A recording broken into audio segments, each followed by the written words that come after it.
when I joined the profession, tech transfer in the United States was still very significantly about the federally funded research that happened at the university created a certain amount of inventions per year, and those just happened.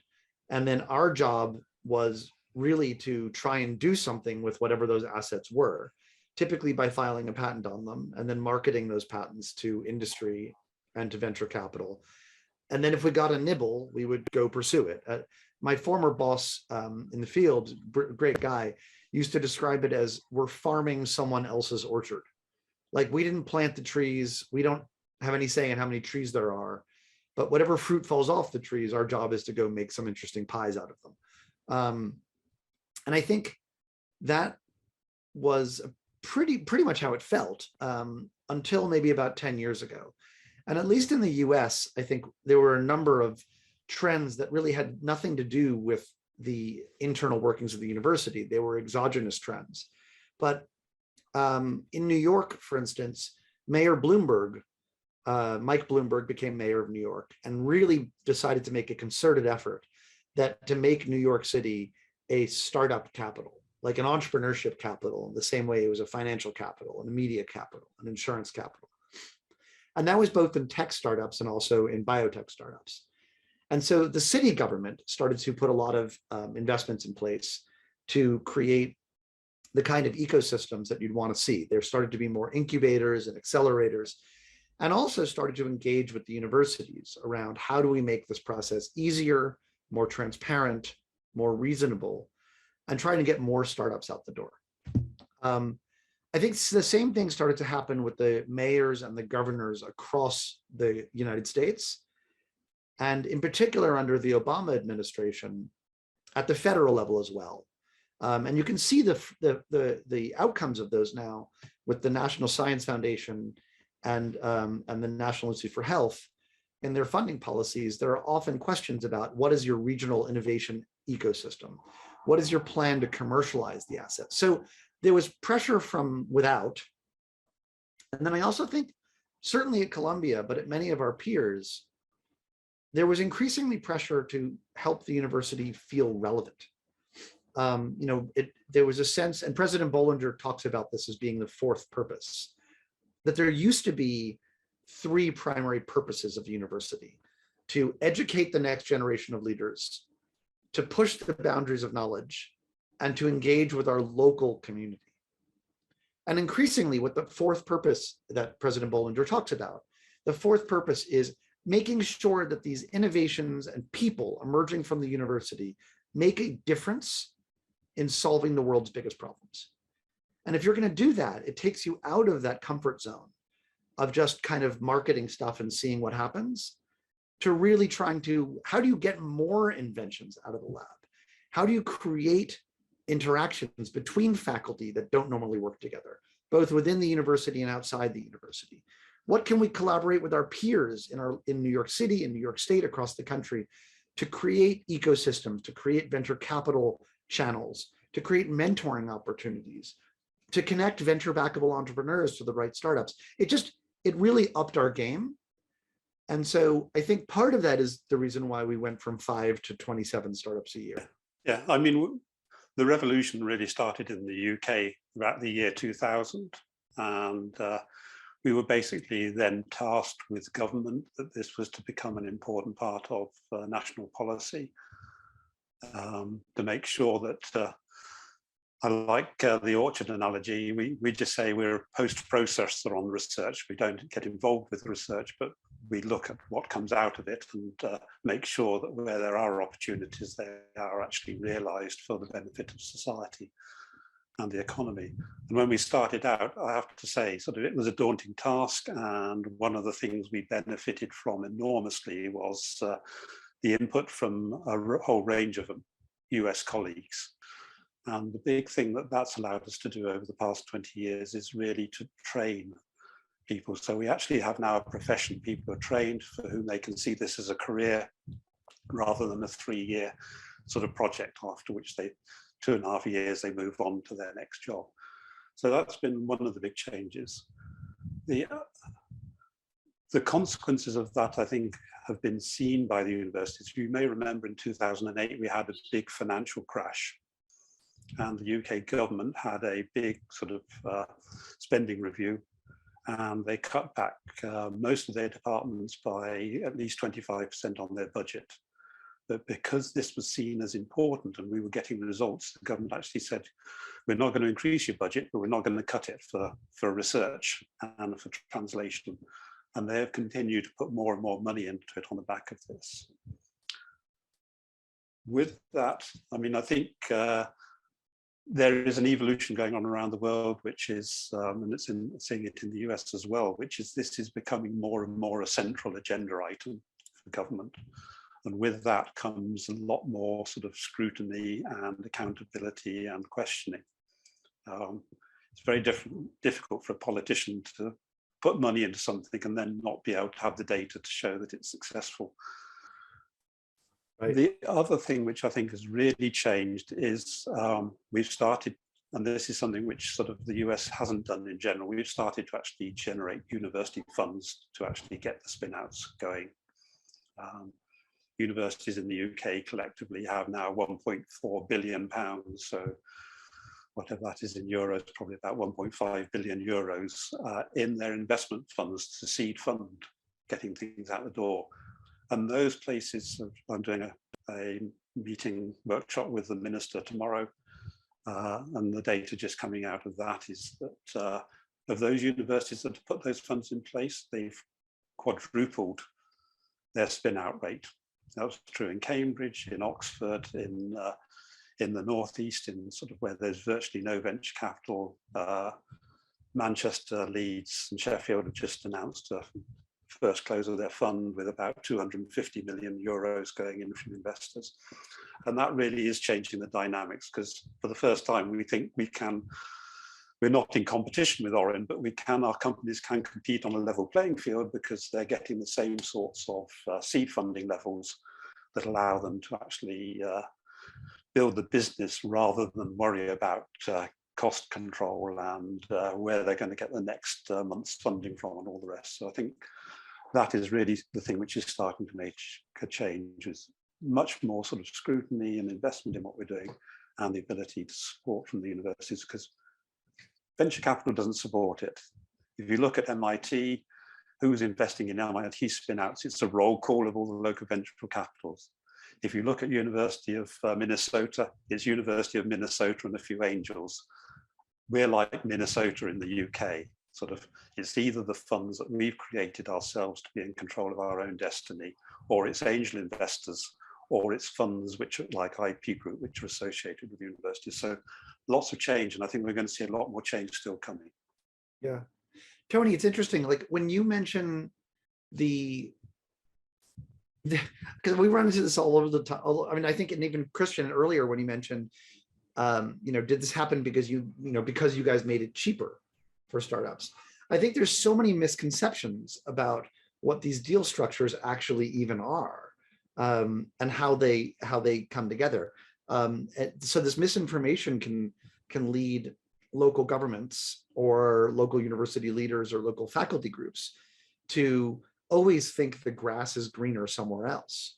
Because, I hear this all the time of like, well, Stanford, at Stanford, it's only 5%. But not realizing there's still all of the other terms. I mean, the same at Columbia, we do offer 5% equity. But if you just hear the soundbite of 5% equity, that's one thing. The reality of it is that we and Stanford and most of our peer schools, it's roughly 5%, but with anti-dilution of that equity through the full Series A round, which is essentially equivalent to double-digit equity percentages that don't carry anti-dilution. And so, and also people hear about it like, well, it's an equity-only deal. We had the wonderful piece of work by Stanford Law School, which showed that actually the royalty share on the license, it doesn't matter what the percentage is. It doesn't make any difference to the outcome. In terms of equity, we don't know. Does lower equity give you a better outcome? Because that's what we're after. We're after outcomes. It doesn't matter what the starting equity is really for us. It's after outcomes. But you want to optimize it. what little evidence there is says that actually university involvement is actually a great positive. So there's some Italian research which said that, which showed that those companies which had a larger share of equity owned by the university performed better in their markets than those that had lower shares. There's some French data, which the only one which actually followed the change of professors' privilege over the long term, rather than even the current studies in places like Norway, looked at it either side and haven't looked what happened since. But the French study again showed that actually the university equity ownership led to greater activity. What we're trying to do in the UK now is we've got actually a lot of universities have come in and we're diving down. You have to dive down to the individual deals to say what was the starting equity percentage, and then what was the subsequent downstream outcome in terms of were they able to raise capital and how much were they able to raise as a proxy for the much longer term success. And so it'd be interesting to see, because if that comes out as 5% is the best answer, we should all be doing it. If it says that it's there's no effect whatsoever, we shouldn't be sweating about it. But I think our problem is lack of evidence, and everyone has an opinion. Well, I think in the UK, when we first started 20 years ago, we were doing one spin out for every $5 million of research, and the US was doing one for every $50 million. We've now settled back to be level pegging with the US, about one spin out per $50 million of research. And I think that's the right number. We were creating lots and lots of small one-man companies that went nowhere. They had no support, they had no investment, nothing happened. And I think sort of my sense is there is a natural level. I don't know about Oren's views on that as well. We take a royalty rate based on whatever comps we find in the databases. So we always get the royalty. There's no cap on the royalties. We don't do royalty buyouts. We'll offer that we'll discuss a royalty buyout in the future, but we won't ever agree to one based on a formula. We defer the past patent expenses for 24 to 48 months or until the company raises their A round, at which point it becomes due. So until the company is funding, we will defer the past patent expenses. Once they get their funding, it comes due. And the companies have to pay all the ongoing patent expenses. And then there's all the other things that are in there, like there's milestones based on successes, there's sub-licensing, and we take a percentage of sub-licensing income. I'm happy to share our template license agreement with any university that's listening to this, as well as the terms, and they can see exactly what we have. But the mythology around that grows that, you know, oh, universities in the US are giving things away for just 5% equity. And it's not true.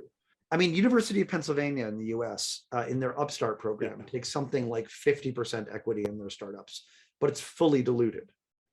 At least is my understanding. So I'm fully dilutable. So, you know, they, in some of their startups, they'll take roughly 5% with anti-dilution. In other startups, they'll take half of the equity, but the only other party at the table is the founder. And so when the funding comes in, they all dilute together. And in the studies that I've seen, those two models end up being economically almost identical after the average A or B round. My main point was, I don't think the answer is just give everything away. I don't believe that would work. And I don't believe there's no evidence in the US that that is necessary. We do not give things away. We have reasonably structured deals. And I think it's the ecosystem that most European universities are trying to emulate. And then the second thing is that a good IP license alone is not sufficient. It's necessary, but it's not sufficient. And so at Columbia, I have a slide I talk about where, you know, what does a great innovation need to get to the market? And yes, they need a reasonable IP license, but they also need to understand how to do customer discovery. They need entrepreneurship education. They need connections to mentors and advisors. They need access to validation stage capital, not much money, but just something to do some prototyping and see if the idea works. They need access to their early stage technical and business hires. They need connections to entrepreneurs that a VC will actually back, because sometimes the postdoc and the PhD student are not venture backable. And the faculty members almost never quit the university to go do this. And so who's going to actually run the company? They need good lawyers who understand how to structure these agreements in a way that sets them up for success. They need real estate, like cheap, flexible real estate to move into while they grow. And so what you see in a lot of the ecosystems in the US that are successful is it's not like just fixing the university IP licensing is not going to turn things around. You need to put all of these elements in place. Innovation and entrepreneurship and technology-based economic development are important to the university, and finding a variety of ways to send that signal, I think is critically important to the success. And that's got to come from university leadership. You can't expect the tech transfer office to do this all. The outcome of this is the impact on society. And the one which struck me was when I was speaking to Kathy Koo. She said the whole of their success, fantastic success, created an income which was 4% of their total research budget and wasn't going to move the dial in university finances. But think of the value that Google, functional antibodies, Cohen-Boyer patents, Yahoo, Cisco have brought to the image of the university and its attraction of academics and research funding and all the rest. That's where the prize is. It's not in sort of nickel and diming the contract to get the best possible deal for yourself. It's actually doing what you can to get the best possible outcome at the end of the day. That's what we're here for. Every university has a different local ecosystem. Every university has different elements that are there and different elements that need to be brought to the table. Some universities will have mountains of, Cambridge or Oxford have a large amount of money that everybody wants that money, but there is money that can be applied towards innovation and tech transfer. And other universities, public institutions, as we call them in the US, may not have the resources to do everything. They may not be able to put $100 million seed fund and hire 30 extra people and build a building. But there are cheap things you can do, and there are investment heavy things you can do. There's some things you can do quickly. There's some things that take time. But I think every university has tools at its disposal to make this work and at least start to make a difference. And if we all just kind of like dig in and cross our arms and say it's not my problem, it doesn't get solved. And it's great to see so many of us starting to work towards trying to make this a better environment for entrepreneurs.